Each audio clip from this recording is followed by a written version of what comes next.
नमस्कार मित्रांनो, ठरलं तर मग मालिकेच्या येणाऱ्या भागांमध्ये जबरदस्त ट्विस्ट आता आपल्यासमोर येणार आहे. फायनली सायलीच्या आयुष्यामध्ये एक महत्त्वाचा क्षण आलेला आहे. आता एक नवीन आव्हान सायली पुढे आता नेमकं काय घडणार आहे की ती प्रेग्नंट आहे. आता सायलीच्या या सत्याचा स्वीकार करणार आहे का? म्हणजेच अर्जुनच्या मनामध्ये जी भीती आहे ती खरी ठरणार की सायली आणि कल्पना मिळून अर्जुनला समजावणार. त्याचप्रकारे आता घरातले सगळेजण हे सायलीच्या आनंदाच्या बातमीने तयार असतानाच जेव्हा सचिनच्या आईबाबांना सचिनची माहिती कळणार आहे, म्हणजे सचिन ज्या प्रकारे वागतोय त्याचं सत्य आता जेव्हा त्यांना समजणार आहे, तेव्हा मात्र सचिनचे आई वडील त्याला कशा प्रकारे घराबाहेर हाकलणार आणि त्याचबरोबर आता मधुभाऊ बरे होऊन ते सायलीच्या सत्याचा आता सगळ्यांसमोर खेळ मांडणार आहेत. म्हणजे सायली हीच तन्वी आहे हे सत्य सगळ्यांसमोर कसं आणणार आहेत, सगळं आपल्याला आजच्या या भागामध्ये पाहायला मिळेल. चला तर मग आजच्या व्हिडिओला सुरुवात करूया.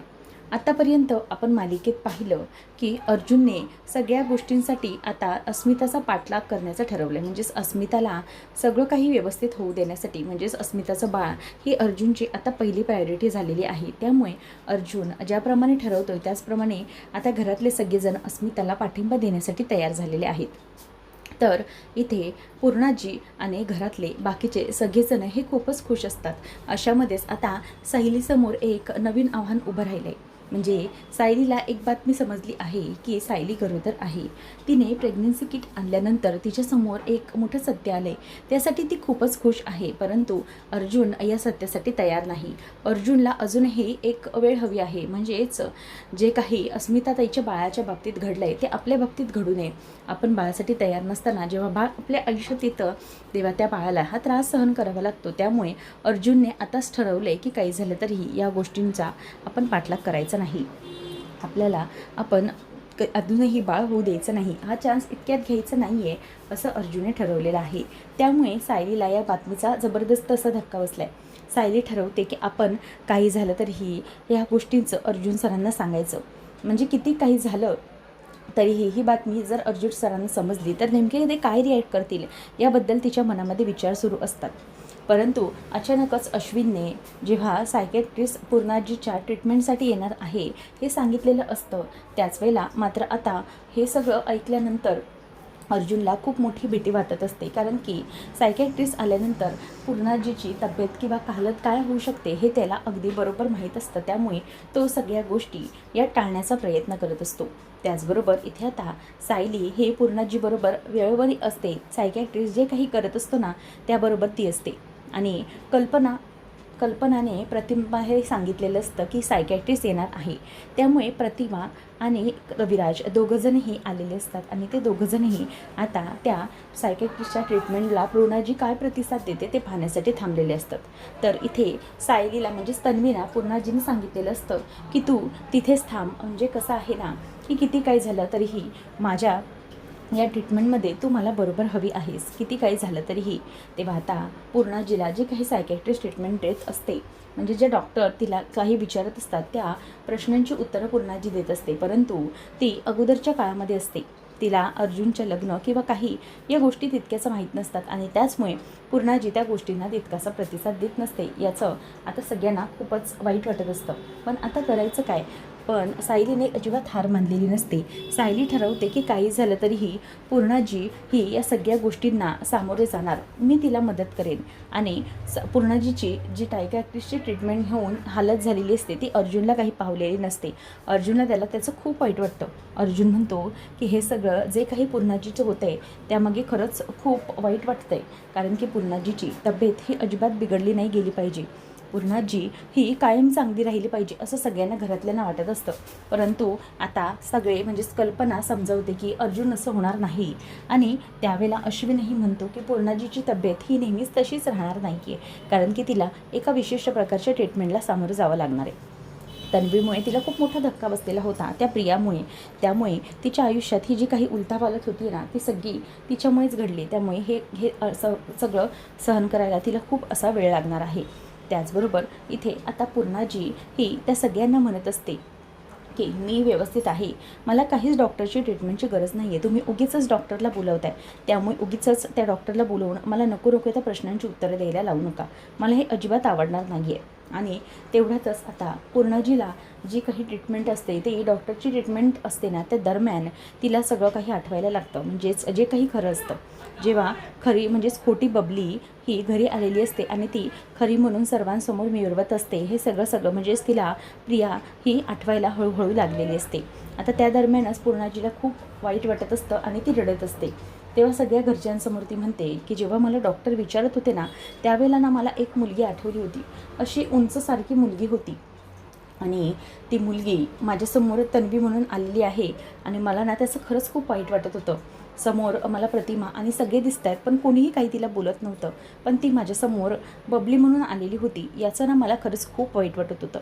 मी हे सगळं अजिबातच सहन करू शकत नव्हते. पण मला कळत नाही आहे की तुम्हाला सगळ्यांना ती तन्वी म्हणून का हवी होती, मला काहीच समजत नाही आहे. असं म्हणून आता पूर्णाजी ही सगळ्यांसमोर रडत असते आणि ती रडत असताना अर्जुन आणि सायली या दोघांनाही अजिबात बघवलं जात नसतं. तेव्हा अर्जुन म्हणतो की हे बघ पूर्णाजी, तू अजिबात वाईट वाटून घेऊ नको, वाईट वाटून घेऊ नकोस. मला माहिती आहे की तुला या सगळ्याचा खूप त्रास होतोय, पण पूर्णाजी एक नक्की आहे की या सगळ्यामधून ना जर तुझी ट्रीटमेंट झाली तर तू व्यवस्थित होशील. अजिबात काहीही काळजी करू नको, सगळं काही व्यवस्थित होईल. त्याच वेळेला आता इथे पूर्णाजी ही सायलीला म्हणत असते की हे बघ, हो मलाही माहिती आहे की तू या सगळ्या गोष्टी अगदी व्यवस्थितपणे करशील. तूच माझी तन्वी आहेस आणि तू काहीही चुकीचं घडू देणार नाही आहेस. तर घरामध्ये पूर्णाजीच्या तब्येतीला घेऊन सगळं खूप विचित्र असं वातावरण असतं आणि पूर्णाजी जे काही वागते त्यामुळे घरातल्या सगळ्यांनाच खूप वाईट वाटत असतं. अशातच सायलीला असं मनात वाटत असतं की मी काय करू, नक्की पूर्णाजीच्या या सगळ्या तब्येतीवर मी माझ्या घरात आनंदाची बातमी देऊ की नको, असा तिच्या मनामध्ये एक प्रकारचा भ्रम चालू असतो. अस्मिता ही स्वतः हस्ता स्थिर झालेली असते आणि अस्मितेने डिवोर्स पेपर पाठवल्यामुळे जे काही अस्मिताला माहीत असतं ते सगळ्या गोष्टींना तिला फॉलो करायला लागणार असतं, त्याच्यासाठी ती तयार असते. त्याचबरोबर आता अस्मिता ही अश्विनलाही तेच सांगते, अश्विन तू पण डिवोर्सचे पेपर तयार करून घे, कारण की त्या मुलीच्या बाबतीत काहीही चुकीचं घडणारच आहे आपल्याला माहिती आहे आणि ती मुलगी तिचं नावही आपल्या घरात आता नको आहे. असं म्हणून आता तन्वीला कायमचं म्हणजेच प्रियाला कायमचं घराबाहेर काढण्यासाठी तिने हा उपाय अश्विनला सांगितलेला असतो. उद्या जाऊन ती पुन्हा घरात येऊ शकते म्हणून. तर हे जे सगळं काही घडलं, सचिनच्या आईवडिलांना अस्मिताने डिवोर्स नोटीस पाठवली, याचा खूप मोठा धक्का बसलेला असतो.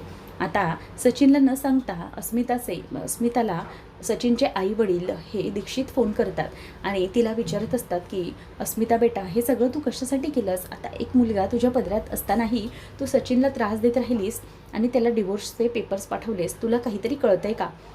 त्यावेळेला असं सांगितल्यानंतर अस्मिता म्हणते की आई, असं अजिबात घडलेलं नाही आहे. जे काही सांगितलं आहे ना तुम्हाला सचिनने, सगळं खोटं सांगितलेलं आहे.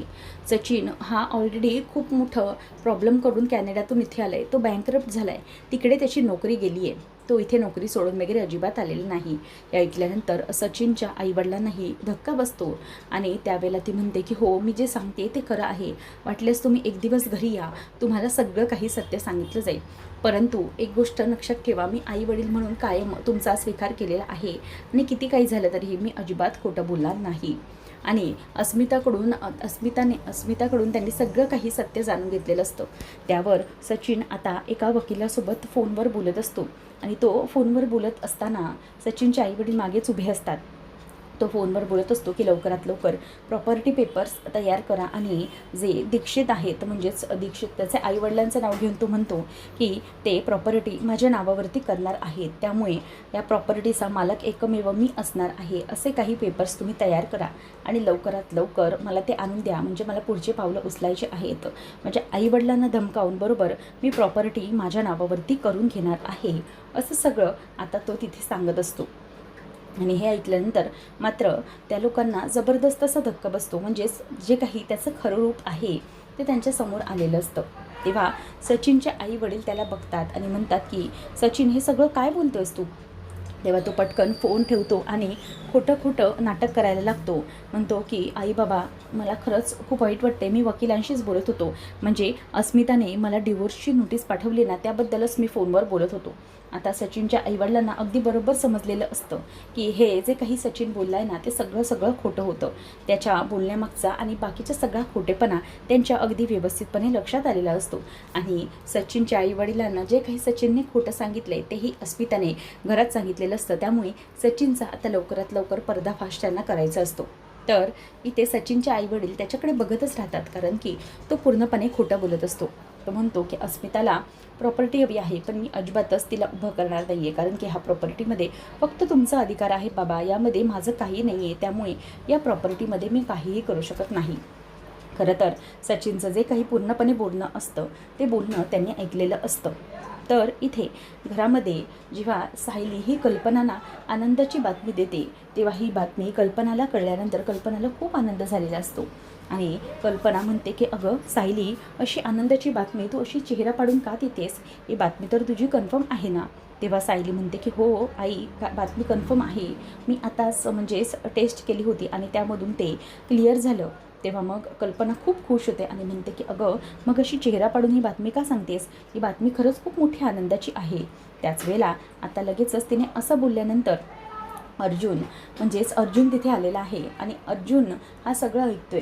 अर्जुनला लगेचच सायली रागाने बघते आणि मग अर्जुन विचारतो की बायको नेमकं काय झालं आहे, कारण की सायलीला एक भीती नक्की वाटत आहे की किती काही झालं तरी अर्जुनने जर या गोष्टीसाठी नकार दिला तर, कारण की घरात जे काही प्रकार चालू आहे त्यावरून सायलीने जर नकार दिला तर त्यामुळे अर्जुन जे काही बोलेल त्यामुळे सायलीला नैराश्याला सामोरं जावं लागेल, कारण की इतकं मोठं पाप ती अजिबात करू शकत नाही. आता सायली आणि कल्पना दोघीजणीही मिळून अर्जुनला समजावतात. आता अर्जुनला त्या दोघीजणीही सांगतात की इतकी मोठी गोष्ट आपल्या आयुष्यात घडणार आहे, आपल्या आयुष्यातला आनंद खूप मोठा होणार आहे, परंतु तरीही अर्जुनला काहीच समजत नसतं. अर्जुन म्हणतो की नक्की काय बोलत आहे तुम्ही डॅड आणि सायली, मला काहीच कळत नाही. तेव्हा मग सायली आता त्याला सगळं काही सांगते की हे बघा, आता तुम्ही लवकरात लवकर तुमच्या खांद्यावरती खूप मोठी जबाबदारी येणार आहे. तेव्हा मग अर्जुन म्हणतो की नक्की कोणती जबाबदारी येणार आहे? त्यावेळेला मग ती म्हणते की तुम्ही बाबा होणार आहात. आता हे ऐकल्यानंतर त्याला खूपच मोठा आनंद झालेला असतो. आता घरातले सगळेजणही खूप खुश असतात, परंतु अर्जुनने जे काही बोललेलं असतं त्यामुळे जरा कल्पना टेन्शनमध्ये असते.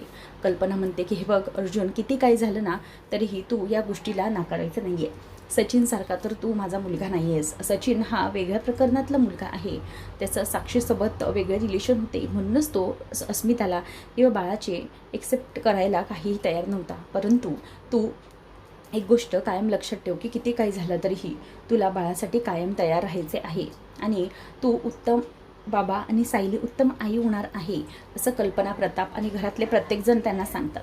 त्याचबरोबर विमलही म्हणते की हो, सायलीताईंना आम्ही पाहिलं ना की ते किती काळजी घेतात अस्मिताताईंची आणि त्यांच्या बाळाची देखील, त्याचप्रमाणे ते स्वतःची आणि बाळाची देखील तेवढीच उत्तमरित्या काळजी घेतील, हे आम्हाला सगळ्यांना माहिती आहे, असं सायलीला आता ती म्हणत असते. त्याच वेळेला सायलीलाही आता एक वेगळ्याच प्रकारचा कॉन्फिडन्स आलेला आहे आणि सायली पण खूप खुश झालेली आहे. त्यावेळेला आता सायली आणि अर्जुन दोघंजणही आयुष्यामध्ये हे नातं स्वीकारायला तयार झालेले आहेत. आणि त्याचबरोबर इथे सायली ही कल्पना आणि घरातल्या सगळ्यांकडे आनंदाने बघते आणि पूर्णाजी पण त्या दोघांनाही आशीर्वाद देतात आणि सायलीला म्हणते की आता तन्वी, तू अजिबात वाकायचं नाही आहेस, तुझ्या आयुष्यामध्ये खरंच खूप मोठा आनंद येणार आहे.